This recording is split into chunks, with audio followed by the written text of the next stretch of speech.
ऊ चाहिँ मेरो रेगुलर पाहुना 2-3 बेला आइराख्छ नपुगुन्जेलसँग यत्तिकै हो जाँदै जाँदैन बोलाएको बोलाइ गर्छ ऊ टन्न नहुनुजेलसम्म बोलाइराख्छ अनि आज चाहिँ मैले यसलाई नयाँ कुरा दिन खोजेँ चक्लेट आएको थियो अनि उसँग नि सेयर गरेर खाऊँ न भन्ने भयो के मलाई अनि उसले के गर्दो रहेछ उसलाई कस्तो लाग्दो रहेछ टेस्ट भनेर के खान्छ कि खाँदैन मलाई चाहिँ एकदम त्यो एक्साइटेड थिएँ कि जान्नुलाई अनि उतातिर खुस्नाउँछ भनेर उसले पुरा रिसाउँदैछ हेर्नु न कति माया लाग्दो छ है मङ्की भए पनि भागेको हेर्नु न कति न खोस्ला जस्तो ठुच्चो हुने कि मङ्कीको जात चाहिँ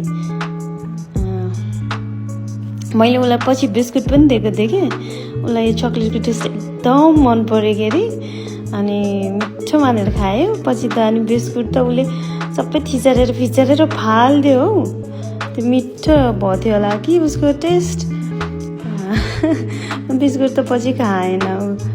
कति माया लाग्दो हेर्नु न कस्तो माया लाग्दो अरे खाएको